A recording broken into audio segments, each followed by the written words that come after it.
Hello everyone. Last time हमने discuss किया था डेल्टन्स एटॉमिक थ्योरी, उसके बाद मॉडर्न एटॉमिक थ्योरी आई थी। आज का जो हमारा टॉपिक है वो है एवोगैड्रोस हाइपोथेसिस। एवोगैड्रोस हाइपोथेसिस क्या है? सबसे पहले जब डेल्टन्स एटॉमिक थ्योरी आई तो डेल्टन्स एटॉमिक थ्योरी जो है वो सारे जो लॉज हैं, जो लॉज ऑफ केमिकल कॉम्बिनेशन है, जो मास के रिलेटेड है, उन सभी को उसने एक्सप्लेन किया। लेकिन जो वॉल्यूम वाला जो लॉ था, गे-लुसेक लॉ ऑफ कंबाइनिंग वॉल्यूम्स, वो उसको एक्सप्लेन नहीं कर पाया। तो उसके बाद साइंटिस्ट ने क्या किया कि उन्होंने गे-लुसेक लॉ और डेल्टन एटॉमिक थ्योरी को कोरिलेट करने की कोशिश करी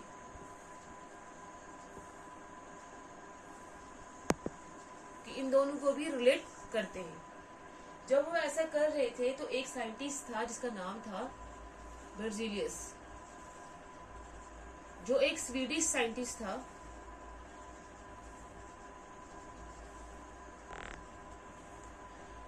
उसने 1811 में एक लॉ दे दिया जिसको हम बोलते हैं बेrzelius हाइपोथेसिस।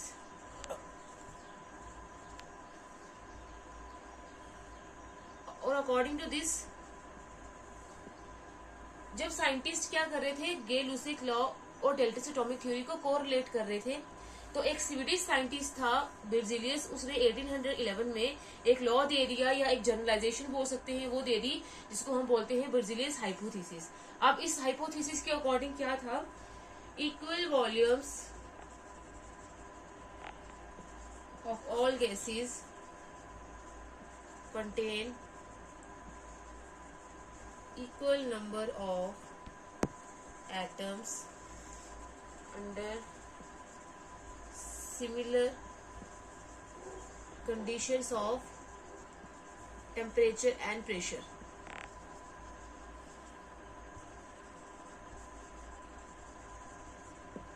उसने अपनी हाइपोथेसिस में क्या बोला कि वो वाली गैसेस, डिफरेंट गैसेस जिनकी वॉल्यूम क्या होगी, इक्वल होगी, तो उनमें इक्वल नंबर ऑफ एटम्स होंगे, लेकिन टेम्परेचर और प्रेशर की कंडीशन भी क्या होनी चाहिए, सिमिलर होनी चाहिए, सेम होनी चाहिए। जैसे अगर हमारे पास दो गैसेस हमने ली है, कोई भी दो गैसेस जैसे हाइड्रोजन और ऑक्सीजन ले लिया है, इन दो गैसेस में अगर इनकी वॉल्यूम इक्वल होगी, दोनों की वॉल्यूम जो है वो अगर इक्वल होगी, तो इनमें क्या होंगे, सेम नंबर ऑफ एटम्स होंगे। लेकिन क्या होना चाहिए, टेम्परेचर और प्रेशर जो होना चाहिए वो सेम होना चाहिए, दोनों सेम कंडीशंस पे होनी चाहिए, इनका टेम्परेचर और प्रेशर क्या होना चाहिए, सेम होना चाहिए। लेकिन जब हमने ये बेrzelius हाइपोथेसिस को केमिकल रिएक्शन में अप्लाई किया,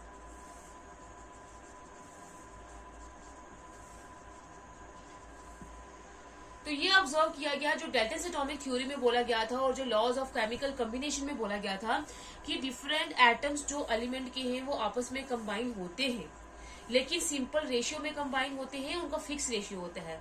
तो फ्रैक्शन जो थी, फ्रैक्शन ऑफ एटम्स इन्वॉल्व नहीं होते हैं। लेकिन जब हमने ये बेrzelius हाइपोथेसिस केमिकल रिएक्शन में अप्लाई किया, तो हमने देखा कि फ्रैक्शन ऑफ एटम्स भी इन्वॉल्व होते हैं, इन्वॉल्व इन केमिकल रिएक्शन। अब ये जो आइडिया था कि फ्रैक्शन ऑफ एटम्स भी इन्वॉल्व होते हैं, वो डेल्टन्स एटॉमिक थ्योरी के अगेंस्ट था, क्योंकि उसमें क्या बोला गया था कि सिंपल होल नंबर रेशियो में ही एटम्स जो है वो कंबाइन होते हैं।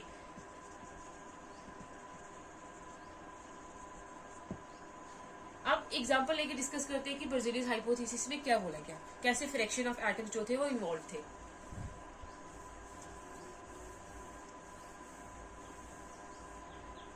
कंसीडर करते हैं formation of HCl hydrochloric acid या हाइड्रोजन क्लोराइड। ये एक्सपेरिमेंटली हमने देखा था गे-लुसेक लॉ में कि जब HCl की फॉर्मेशन होती है तो उसमें हाइड्रोजन और क्लोरीन कंबाइन करके क्या बना देते हैं, हाइड्रोजन क्लोराइड। लेकिन ये देखा गया था कि 1 वॉल्यूम ऑफ हाइड्रोजन कंबाइन करता है 1 वॉल्यूम ऑफ क्लोरीन के साथ और 2 वॉल्यूम ऑफ क्या बना देता है, 2 वॉल्यूम ऑफ हाइड्रोजन क्लोराइड बना देता है। H2 plus Cl2 gives 2HCl। लेकिन according to Berzelius hypothesis equal volume वाले जो होंगे गैसेस उनमें इक्वल नंबर ऑफ एटम्स होंगे। तो लेट करते हैं अगर हमारे पास ये केमिकल रिएक्शन है hydrogen plus chlorine gives hydrogen chloride, तो अगर हम इसमें बर्जीलियस हाइपोथेसिस अप्लाई करेंगे तो अगर इक्वल वॉल्यूम वाले जो गैसेस होंगी अगर उनमें इक्वल नंबर ऑफ एटम्स होंगे, सपोज करते हैं कि हाइड्रोजन के भी n एटम्स और क्लोरीन के भी n एटम्स आपस में कंबाइन किए हैं, तो n एटम्स जो क्या होंगे हाइड्रोजन के कंबाइन करेंगे n एटम्स क्लोरीन के साथ और क्या बना देंगे 2 वॉल्यूम बनाते हैं तो क्या बना देंगे 2n एटम किसके बना देंगे हाइड्रोजन क्लोराइड के बना देंगे। अब अगर हमारे पास 1 एटम है हाइड्रोजन का वो कंबाइन करेगा 1 एटम ऑफ क्लोरीन के साथ, क्या बना देगा 2 कंपाउंड एटम बना देगा किसके हाइड्रोजन क्लोराइड के। लेकिन अगर हमें इसका सिर्फ एक ही कंपाउंड चाहिए तो तब हम क्या करेंगे, अगर 1 एटम दूसरे ऑफ हाइड्रोजन कंबाइन करें 1 एटम ऑफ क्लोरीन के साथ तो 2 कंपाउंड एटम बना रहे हैं हाइड्रोजन क्लोराइड का, तो अगर हमें 1 चाहिए तो इसका मतलब ये हाफ कंबाइन करेंगे 1/2 atom of hydrogen combine with half atom of chlorine gives 1 compound atom of hydrogen chloride. तो यहाँ पे जो है वो फ्रैक्शन कंबाइन हो रही है, तो इसलिए हम बोलते हैं कि कंपाउंड में जब हाइड्रोजन क्लोरिक एसिड गैस जो फॉर्मेशन होगी तो अगर हमें 1 एटम कंपाउंड एटम चाहिए तो उसमें क्या होगा हाफ एटम हाइड्रोजन के कंबाइन होंगे हाफ एटम ऑफ क्लोरीन के साथ, तो हमें 1 जो कंपाउंड एटम है वो किसका मिल जाएगा हाइड्रोजन क्लोराइड का। लेकिन ये जो आइडिया है कि फ्रैक्शन कंबाइन करती है एटम की वो अगेंस्ट है डेल्टन एटॉमिक थ्योरी के। According to Dalton atomic theory atom जो है वो एक सिंपलेस्ट यूनिट है जो किसमें कंबाइन होता है केमिकल रिएक्शन में पार्टिसिपेट करता है और वो फर्दर आगे डिविजिबल नहीं है और वो सिंपल होल नंबर रेशियो में कंबाइन होगा, फ्रैक्शन में कंबाइन नहीं होगा। अब ये एक प्रॉब्लम क्रिएट होगी किसके बीच में, बर्जीलियस हाइपोथेसिस के बीच में और डेल्टन एटॉमिक थ्योरी के बीच में।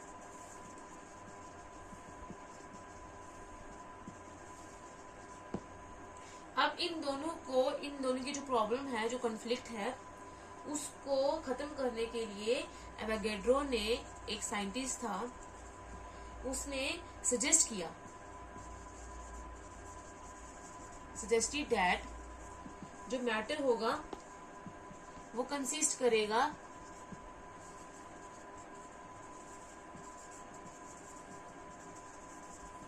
Two kinds of ultimate particles.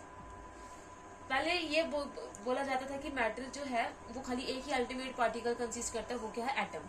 लेकिन एवोगैड्रो ने सजेस्ट किया कि जो मैटर है वो 2 अल्टीमेट पार्टिकल कंसिस्ट करता है, एक हो गया एटम दूसरा हो गया मॉलिक्यूल। अब अकॉर्डिंग टू हिम जो इसने हाइपोथेसिस दी थी उसके अकॉर्डिंग क्या था, पहले तो उसने ये सजेस्ट कर दिया कि जो मैटर है उसके 2 अल्टीमेट पार्टिकल्स है, कौन कौन से, एटम्स और molecules.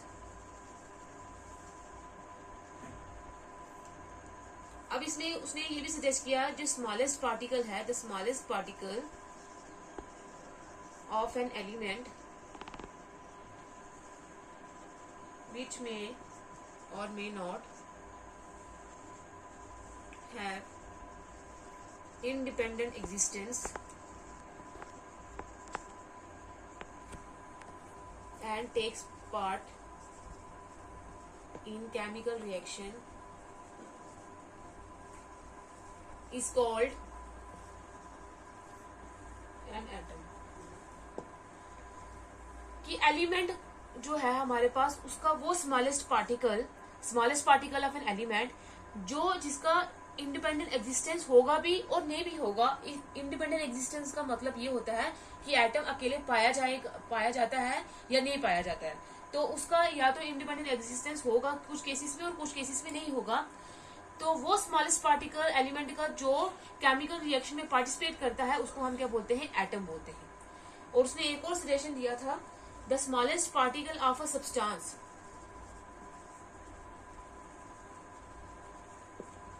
Compound capable of independent existence is called a molecule. अब उसने ये भी सजेस्ट किया कि वो स्मॉलेस्ट पार्टिकल एक सब्सटेंस में क्या आ जाएगा, डिफरेंट एटम कंबाइन करते हैं तो सब्सटेंस बनाते हैं, जैसे कंपाउंड हो गया, एलिमेंट हो गया, जिसका इंडिपेंडेंट एग्जिस्टेंस होगा, जो अकेले में पाया जाएगा, उसको हम क्या बोलते हैं, मॉलिक्यूल। और ये एटम और मॉलिक्यूल में अब ये डिफरेंस उसने बता दिया कि एलिमेंट का स्मॉलेस्ट पार्टिकल जो कंबाइन करेगा केमिकल रिएक्शन में वो एटम है, और जो कंपाउंड का जो स्मॉलेस्ट पार्ट है जो केमिकल रिएक्शन में पार्टिसिपेट करेगा वो क्या है, मॉलिक्यूल है। तो इसका मतलब जो स्मॉलेस्ट पार्टिकल होगा गैसेस का,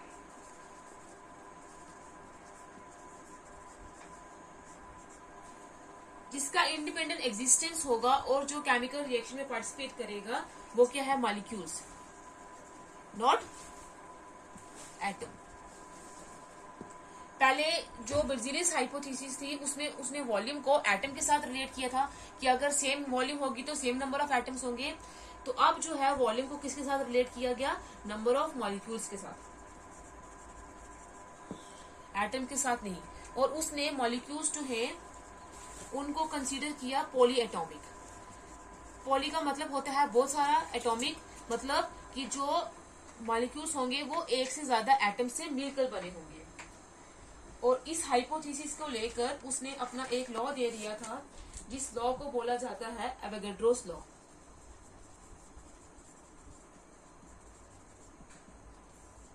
उस लॉ के अकॉर्डिंग क्या है, under similar conditions of temperature and pressure, equal volumes of all gases contain equal number of molecules। अब इस हाइपोथेसिस के अकॉर्डिंग जब एटम और मॉलिक्यूल्स को उसने डिस्कशन करी, उसके बाद उसने अपना लॉ दे दिया था एवोगैड्रोस लॉ। उसके अकॉर्डिंग क्या था कि जब टेम्परेचर और प्रेशर की कंडीशन सिमिलर होंगी, सेम होंगी, तो जो डिफरेंट गैसेस होंगी, जितनी भी गैसेस हैं, अगर उनकी वॉल्यूम सेम है तो उनमें इक्वल नंबर ऑफ मॉलिक्यूल्स होंगे। बेर्ज़ेलियस ने क्या बोला था कि सिमिलर कंडीशन ऑफ टेम्परेचर और प्रेशर के ऊपर जो इक्वल वॉल्यूम होंगी गैसेस की, उनमें इक्वल नंबर ऑफ एटम्स होंगे। लेकिन अब इस एवोगैड्रो ने क्या किया, मॉलिक्यूल्स वॉल्यूम किसके साथ रिलेट की, मॉलिक्यूल्स के साथ रिलेट की। तो उसने ये बोला कि जब वॉल्यूम गैसेस की जो वॉल्यूम होगी वो इक्वल होगी तो उनमें इक्वल नंबर ऑफ क्या होंगे, मॉलिक्यूल्स होंगे। मतलब जो वॉल्यूम होगी गैसेस की वो डायरेक्टली प्रोपोर्शन होगी एन के, एन यहाँ पे क्या है, number of molecules. For example एक एग्जाम्पल लेके डिस्कस करते हैं।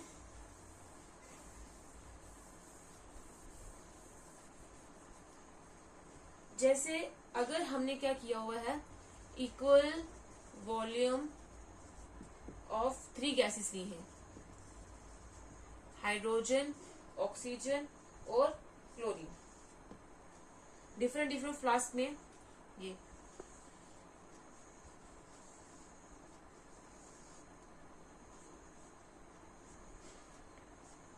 ऊपर से बंद किया हुआ है, डिफरेंट फ्लास्क में लिए हुए हैं, उनकी कैपेसिटी सेम है और टेम्परेचर और प्रेशर की कंडीशंस भी क्या है, सेम है। तो हम ये देखेंगे कि ये तीनों फ्लास्क में अगर इनकी वॉल्यूम सेम है तो इनमें इक्वल नंबर ऑफ क्या होंगे, मॉलिक्यूल्स होंगे।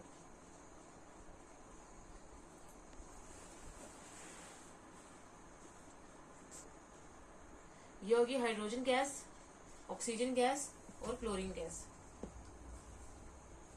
1 लीटर ली है हमने hydrogen gas, 1 litre oxygen gas और 1 लीटर क्लोरीन गैस।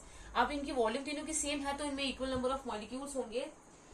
लेकिन eight normal temperature and pressure, normal temperature और प्रेशर मतलब रूम टेम्परेचर पे जो नॉर्मल टेम्परेचर और प्रेशर होता है और सेम होना चाहिए। एनटीपी का मतलब नॉर्मल टेम्परेचर एंड प्रेशर। तो इनमें इक्वल नंबर ऑफ मॉलिक्यूल्स होंगे, लेकिन मॉलिक्यूल्स जो है उनका साइज और मास जो है वो डिफरेंट हो सकता है, लेकिन इनका नंबर जो है वो क्या होगा, सेम होगा, अगर इनकी वॉल्यूम क्या होगी, सेम होगी, और टेम्परेचर और प्रेशर सेम होगा। अगर हम इसको एग्जाम्पल लेके डिस्कस करते हैं, जैसे अगर हम गे-लुसेक लॉ और एवोगैड्रोस लॉ को रिलेट करते हैं तो कैसे आएगा, जैसे फॉर्मेशन ऑफ वाटर लेते हैं तो hydrogen plus oxygen gives water. यहाँ पे ऑक्सीजन का एक एटम है, यहाँ पे दो एटम है, तो यहाँ पे हम दो लगा देंगे। अब हाइड्रोजन 4 हो गए तो यहाँ पे हम 2 लगा देंगे, रिएक्शन होगी बैलेंस्ड। तो गे-लुसेक लॉ के अकॉर्डिंग क्या होगा, 2 वॉल्यूम ऑफ हाइड्रोजन कंबाइन कर रहे हैं 1 वॉल्यूम ऑफ ऑक्सीजन के साथ और 2 वॉल्यूम ऑफ वाटर प्रोवाइड कर रहे हैं, दे रहे हैं। लेकिन जब हमने एवोगैड्रोस लॉ लगाना है तब क्या होगा, अगर यहाँ पे 2 वॉल्यूम्स कंबाइन हो रही है तो मतलब अगर हम क्या लेते हैं n number of atoms, n number of molecules लेते हैं तो यहाँ पे क्या होगा 2n मॉलिक्यूल्स कंबाइन होंगे हाइड्रोजन के n मॉलिक्यूल्स ऑफ ऑक्सीजन के साथ, और क्या देंगे 2n मॉलिक्यूल्स किसके देंगे, वाटर के। तो अगर हम सिंपलेस्ट लेते हैं n नंबर ऑफ एटम्स नहीं होंगे तो अगर n की वैल्यू 1 होगी तो यहाँ पे क्या आ जाएगा 2 इंटू 1 2 आ जाएगा, 2 मॉलिक्यूल्स ऑफ हाइड्रोजन कंबाइन करेंगे 1 मॉलिक्यूल ऑफ ऑक्सीजन के साथ, और क्या दे देंगे 2 मॉलिक्यूल्स ऑफ वाटर। एक और एग्जांपल लेते हैं, जैसे नाइट्रोजन जो है हाइड्रोजन के साथ कंबाइन करेगा और अमोनिया बना देगा। यहाँ पे हाइड्रोजन के 3 है एटम, यहाँ पे नाइट्रोजन 2 है, तो यहाँ पे अगर हम 2 लगाएंगे तो नाइट्रोजन तो 2 हो गए, लेकिन हाइड्रोजन कितने होंगे 2 इंटू 3 6, तो यहाँ पे हम 3 लगा देंगे, रिएक्शन होगी ये बैलेंस्ड। तो गे-लुसेक लॉ के अकॉर्डिंग क्या होगा, 1 वॉल्यूम ऑफ नाइट्रोजन कंबाइन करे 3 वॉल्यूम ऑफ हाइड्रोजन के साथ और 2 वॉल्यूम ऑफ अमोनिया दे रही है। लेकिन अगर हम एवोगैड्रोस लॉ के अकॉर्डिंग देखते हैं तो क्या होगा, अगर हम n मॉलिक्यूल्स लेते हैं तो n molecule of nitrogen combine कर रहे हैं 3n मॉलिक्यूल ऑफ हाइड्रोजन के साथ और 2n मॉलिक्यूल्स दे रहे हैं अमोनिया के। सिंपलेस्ट लेते हैं, अगर n की वैल्यू 1 है तो क्या आ जाएगा 1 मॉलिक्यूल ऑफ नाइट्रोजन कंबाइन कर रहे हैं 3 मॉलिक्यूल्स ऑफ हाइड्रोजन के साथ और 2 मॉलिक्यूल्स ऑफ क्या दे रहे हैं, अमोनिया दे रहे हैं।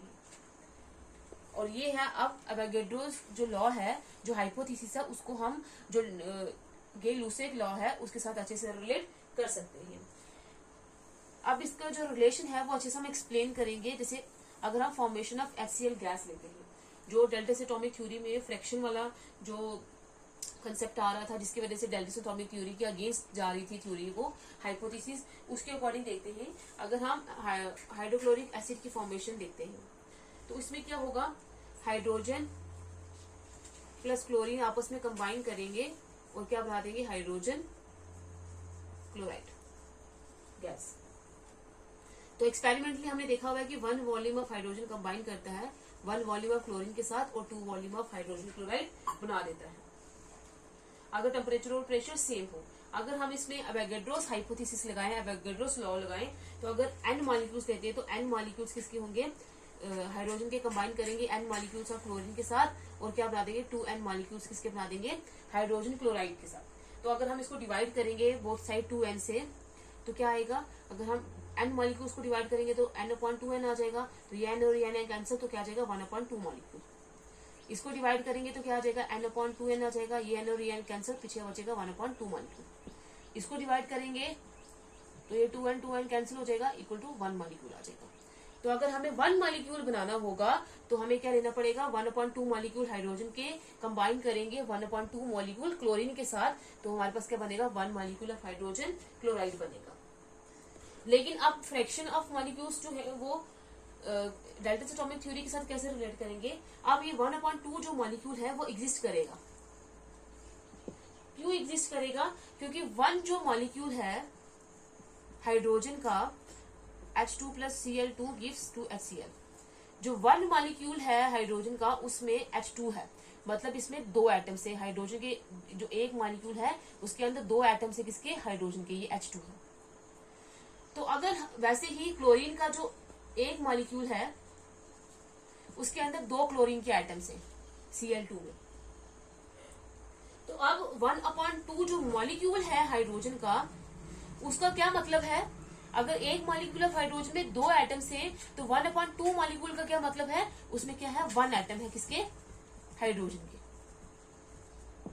वैसे ही अगर हम बात करते हैं 1/2 मॉलिक्यूल ऑफ क्लोरीन का, तो एक क्लोरीन का जो एटम है, क्लोरीन का मॉलिक्यूल है, उसमें 2 क्लोरीन के एटम है। तो अगर 1/2 मॉलिक्यूल लेंगे क्लोरीन का तो उसमें कितना आएगा, 1 क्लोरीन एटम आएगा। तो इसका मतलब 1 एटम जो है अब एग्जिस्ट करेगा, 1 क्लोरीन का एटम भी क्या करेगा, एग्जिस्ट करेगा। इसका मतलब ये है कि 1/2 मॉलिक्यूल हाइड्रोजन के कंबाइन करेंगे 1/2 मॉलिक्यूल ऑफ क्लोरीन के साथ और 1 मॉलिक्यूल ऑफ हाइड्रोजन क्लोराइड देंगे। या फिर हम ये बोल सकते हैं कि 1/2 मॉलिक्यूल जो है वो किसके इक्वल है, 1 एटम ऑफ हाइड्रोजन के इक्वल, और 1/2 मॉलिक्यूल क्लोरीन का किसके इक्वल है, 1 क्लोरीन एटम के इक्वल है। तो अब 1 एटम और 1 हाइड्रोजन का एटम 1 क्लोरीन का एटम कंबाइन करके 1 मॉलिक्यूल देंगे हाइड्रोजन क्लोराइड का। तो अब फ्रैक्शन ऑफ मॉलिक्यूल्स जो हैं वो डील कर रहे हैं। तो फ्रैक्शन ऑफ मॉलिक्यूल्स का मतलब जो एटम है वो फ्रैक्शन में नहीं आ रहे हैं, इसलिए ये जो एवोगाड्रोस हाइपोथेसिस है वो क्या है, डेल्टस एटॉमिक थ्योरी के एग्रीमेंट में है, उसके साथ एग्री कर रही है। ये थी हमारे पास एवोगाड्रोस हाइपोथेसिस, जिसके अकॉर्डिंग हमने गे-लुसेक लॉ को, जो कंबाइनिंग वॉल्यूम जो डाल्टन एटॉमिक थ्योरी नहीं एक्सप्लेन कर पाया था, उसको रिलेट किया उसके साथ, और डाल्टन एटॉमिक थ्योरी को भी इसके साथ रिलेट किया।